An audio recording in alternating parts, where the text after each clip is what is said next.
जय भीम दोस्तों, आप लोग कैसे हैं? मैं ठीक ही हूँ। जय भीम, जय संविधान, जय लोकतंत्र, जय भारत। मैं आपकी दोस्त संध्या मैम। आज मैं पढ़ूंगी constitutions article 324 part 15। Constitutions part 15 elections. Elections का रोल क्या होता है? इलेक्शंस क्या है? ये निर्वाचन क्या है? निर्वाचन हमारे लोकतंत्र का प्राण है। निर्वाचन के बिना लोकतंत्र बेजान है, यानी बेजान है, मृत है। तो इसलिए निर्वाचन का लोकतांत्रिक प्रक्रिया में बहुत बड़ा योगदान है और महत्वपूर्ण भूमिका निभाता है। इसका एक महत्वपूर्ण अंग है निर्वाचन प्रक्रिया। तो संविधान के भाग 15 में निर्वाचन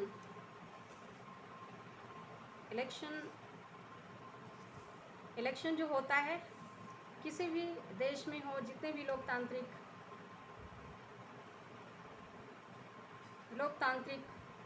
देश हैं, नेशन हैं, उनमें सभी में निर्वाचन होता है, चाहे वो प्रत्यक्ष हो या अप्रत्यक्ष तरीके से हो, लेकिन निर्वाचन जरूर होता है। निर्वाचन के बिना लोकतंत्र अधूरा है।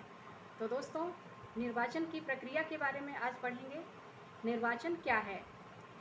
संविधान का भाग 15 में निर्वाचन की बात की गई है।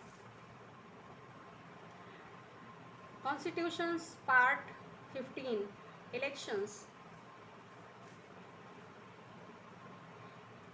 इसका वर्णन संविधान के अनुच्छेद 324 से 329 तक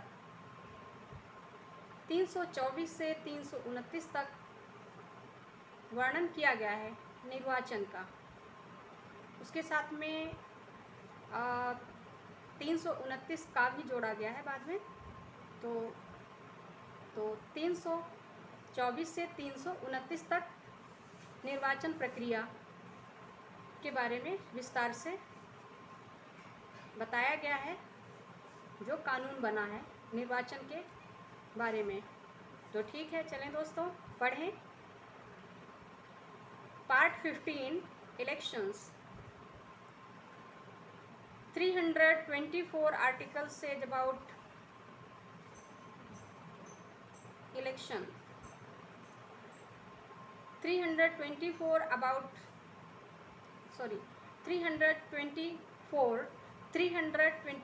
says about superintendence, direction and control of elections to be vested in an election commission.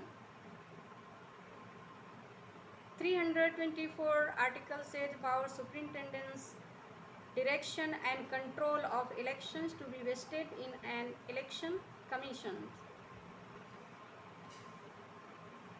Number 1, the superintendence, direction and control of the preparation of the electoral rolls for preparation of the electoral rolls for and the conduct of all elections to parliament and to the legislature of every state, and of elections to the offices of president and vice president held under this constitution.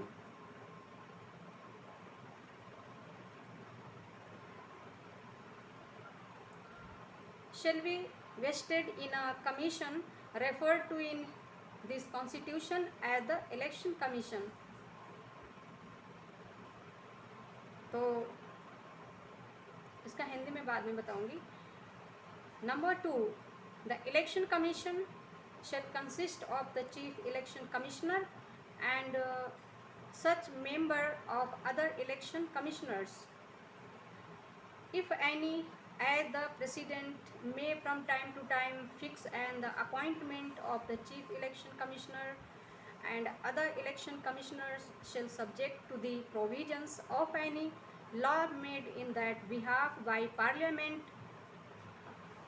be made by the President. Number 3, when any other election commissioner is so appointed, the Chief Election Commissioner shall act as the chairman of the Election Commission. Number 4, before each general election to the House of the People and to the Legislative Assembly of each state, and before the first general election and thereafter before each biennial election to the Legislative Council of each state, having such council, the President may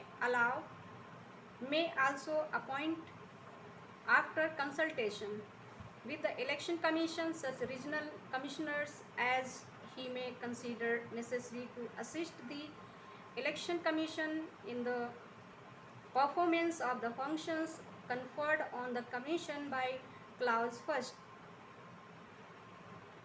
Number 5, subject to the provision of any law made by Parliament, the conditions of service and tenure of office of the Election Commissioners and the regional commissioners shall be such as the President may by rule determine, provided that the Chief Election Commissioner shall not be removed from his office except in like manner and on the like grounds as a judge of the Supreme Court. And the condition of the service of the Chief Election Commissioner shall not be varied to his disadvantage after his appointment,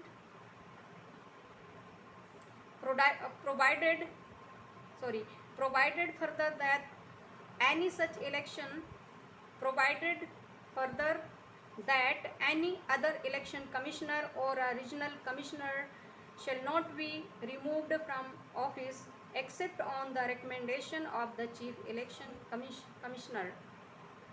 Recommendation of the Chief Election Commissioner. Number 6, the President or the Governor of a state shall, when so requested by the Election Commission, make available to the Election Commission or to a regional commissioner such staff may be necessary for the discharge of the functions conferred on the Election Commission by the Clause 1st. तो अब मैं हिंदी में पढ़ लेती हूँ।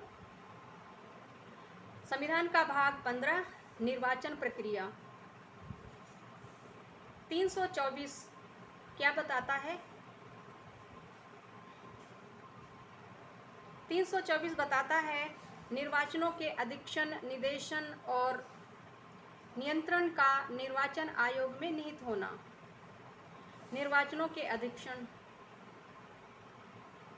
यानी जो भी देश में इलेक्शंस होते हैं, आम चुनाव होते हैं, राज्यों में भी होते हैं, या प्रेसिडेंट और यानी राष्ट्रपति उपराष्ट्रपति के जितने भी निर्वाचन होते हैं, उसके लिए क्या होता है, सबसे पहले तो जो आम चुनाव होता है उसके लिए इलेक्टोरल रोल तैयार करता है। किसका काम है?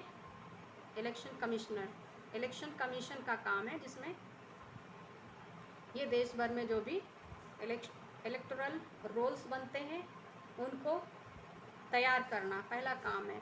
इस संविधान के अधीन संसद और प्रत्येक राज्य के विधानमंडल के लिए जो भी चुनाव होते हैं, सभी निर्वाचनों के लिए तथा राष्ट्रपति और उपराष्ट्रपति के पदों के निर्वाचनों के लिए निर्वाचक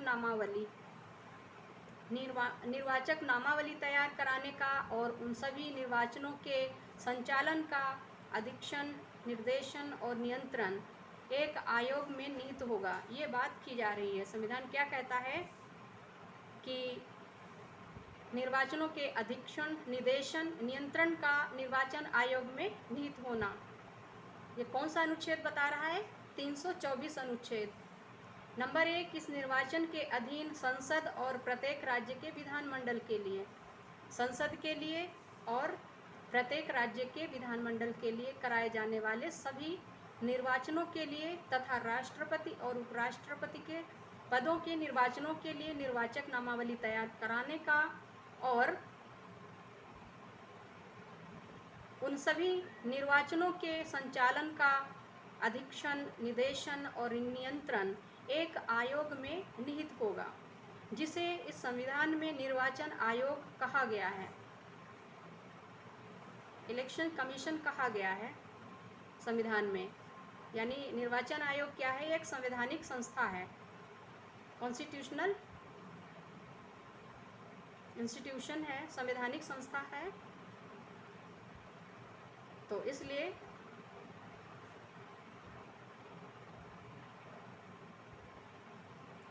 इसकी महत्वपूर्ण भूमिका है लोकतांत्रिक प्रक्रिया में निर्वाचन आयोग की। नंबर 2, निर्वाचन आयोग मुख्य निर्वाचन आयुक्त और उतने अन्य निर्वाचन आयुक्तों से, यदि कोई हो, जितने राष्ट्रपति समय समय पर नियत करे, मिलकर बनेगा। मुख्य निर्वाचन आयुक्त और अन्य निर्वाचन आयुक्तों की नियुक्ति संसद के द्वारा इस निमित्त बनाई गई विधि के उपबंधों के अधीन रहते हुए राष्ट्रपति द्वारा की जाएगी। जो निर्वाचन आयुक्त हैं उनकी नियुक्ति कौन करेगा? राष्ट्रपति। संसद के द्वारा इस निमित्त बनाई गई विधि के उपबंधों के अधीन रहते हुए राष्ट्रपति के द्वारा उनकी नियुक्ति की जाएगी। नंबर 3, जब कोई अन्य निर्वाचन आयुक्त इस प्रकार नियुक्त किया जाता है तब मुख्य निर्वाचन आयुक्त निर्वाचन आयोग के अध्यक्ष के रूप में कार्य करेगा। क्या कह रहा है? नंबर 3, जब कोई अन्य निर्वाचन आयुक्त इस प्रकार नियुक्त किया जाता है तब मुख्य निर्वाचन आयुक्त निर्वाचन आयोग के अध्यक्ष के रूप में कार्य करेगा। नंबर 4, लोकसभा के और प्रत्येक राज्य की विधानसभा के प्रत्येक निर्वाचन से पहले तथा विधान परिषद वाले प्रत्येक राज्य की विधान परिषद के लिए प्रथम साधारण निर्वाचन से पहले और उसके पश्चात प्रत्येक द्विवार्षिक निर्वाचन से पहले राष्ट्रपति निर्वाचन आयोग से परामर्श करने के पश्चात खंड 1 द्वारा निर्वाचन आयोग को सौंपे गए कार्यों के पालन में आयोग की सहायता के लिए उतने पारदर्शिक आयुक्तों की भी नियुक्ति कर सकेगा जितने वे आवश्यक समझे। नंबर